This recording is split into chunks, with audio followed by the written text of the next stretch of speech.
Distinction entre deux genres de dialogue. Donc, le dialogue, le premier dont tu parles, lui, il appelait ça un dialogue. Alors, c'est ces termes, hein, donc j'utilise juste ces termes.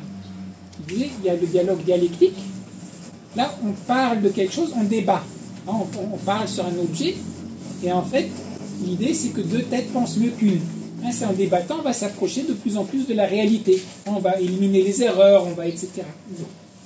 Si, c'est comme ça qu'il définit le dialogue dialectique.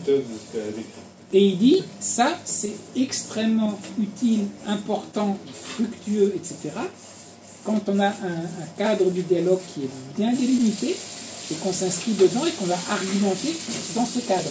Si vous faites des mathématiques, par exemple, comment est-ce qu'on a fait l'avancée de mathématiques? C'est que vous faites exactement ça. Vous voyez qu'est-ce qui n'est pas cohérent là-dedans, bon là c'est faux, ok, donc comment on le revoit, etc. Donc pareil, quand vous avez des arguments, je ne sais pas, en droit, toujours le côté interprétation, mais au départ de savoir est-ce qu'une loi s'applique ou pas, si vous avez raison ou tort, hein, après il va argumenter.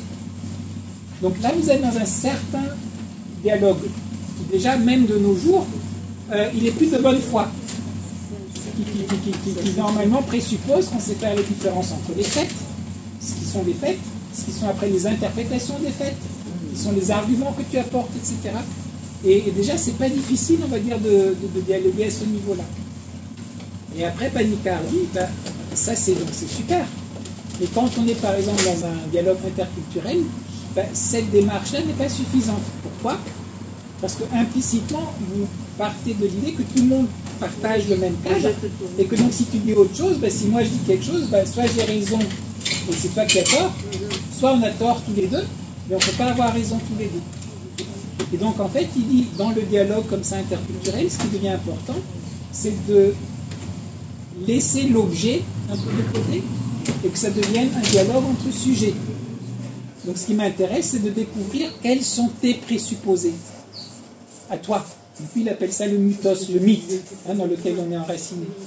Et il dit, si on fait cet effort-là, que petit à petit on se dit, mais c'est pas possible, quoi, vous n'avez même pas un mot pour traduire droit, hein, ou quelque chose comme ça. Mais alors vous faites comment chez vous, etc.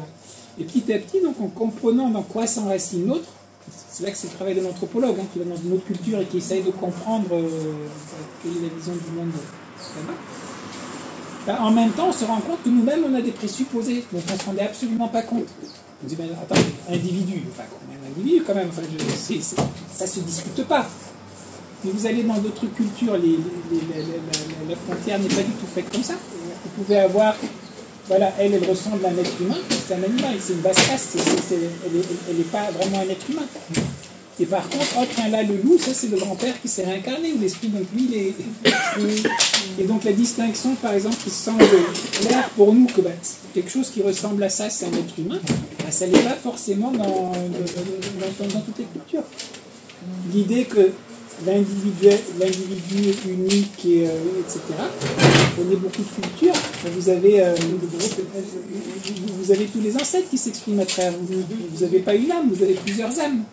Vous avez des amis, je ne sais pas si c'est Sénégalais qui me racontaient, et que parfois, quand ils voient dans le bébé, c'est un peu le grand-père hein, qui est aimé, mais il adresse le petit comme Pépé, quoi. Enfin, alors que c'est le bébé, mais en même temps, c'est le grand-père. Alors que pour nous, c'est impensable. On dit, mais non, ça c'était l'un et ça c'est l'autre. Donc, ouais, donc ça, c'est des choses qui sont tellement fondamentales qu'au départ, on ne se pose même pas la question. Et c'est pour ça que Panikar, pour lui, la définition du mythe, c'est comme la lumière qui permet de voir, mais qu'on ne voit pas. Vous voyez le monde d'une certaine manière, mais vous ne vous rendez pas compte de la lumière qui vous fait voir ce monde. Et c'est uniquement en parlant avec quelqu'un d'autre, en fait, qui vient d'une autre perspective, que tout d'un coup vous vous rendez compte, ah ouais, en fait je regardais comme ça, mais en fait on pourrait regarder de manière complètement différente. Et après pour rentrer, c'est tout un effort, et donc là on touche un peu la voie du guerrier, là c'est l'effort de déconstruire en fait un peu ses certitudes et d'oser mourir à ses certitudes pour s'ouvrir à autre chose. La voie du guerrier par rapport au premier dialogue, c'est un autre truc, c'est d'accepter d'avoir tort.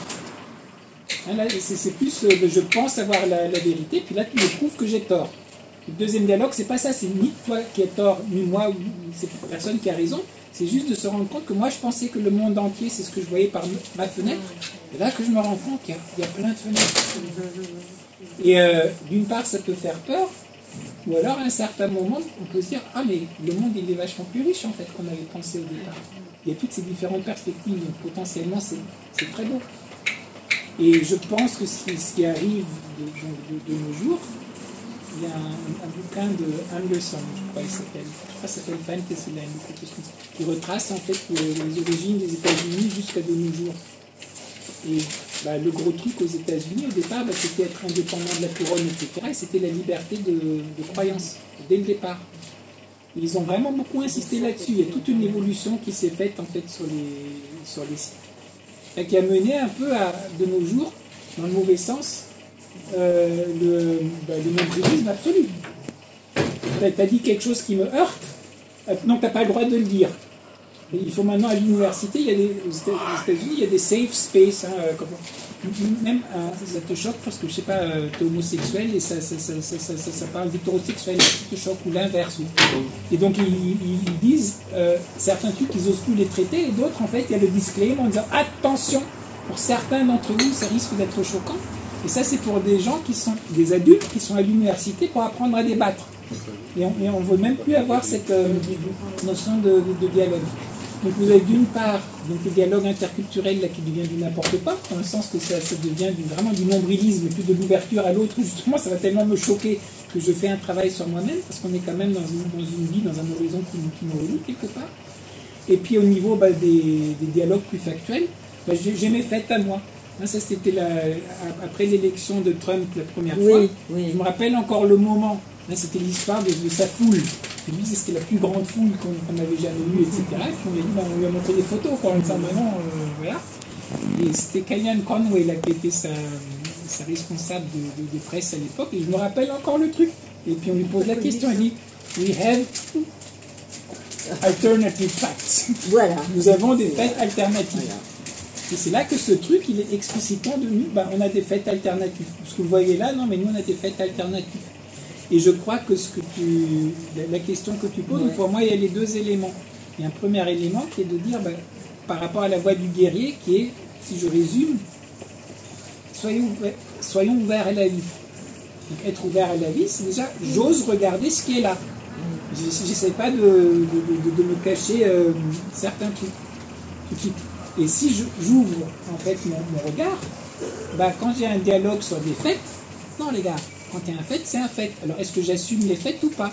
Ou est-ce que je préfère me la fermer parce que ça a peut-être des conséquences fâcheuses par rapport à ma carrière, par rapport à quoi que ce soit?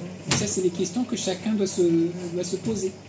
Et sur le dialogue interculturel, c'est est-ce que j'ose m'ouvrir à l'autre? Donc, à nouveau, même si peut-être c'est difficile pour moi personnellement, si en termes de carrière, c'est peut-être difficile aussi, etc. Donc, le côté guerrier, il vient sur cette notion de est-ce que j'ose regarder? Et puis, est-ce que j'ose agir en alignement avec ce que j'ai perçu et ce que j'ai compris? Mais pour moi, les deux domaines de dialogue semblent différents. Ouais, c'est pas tout à fait la même chose.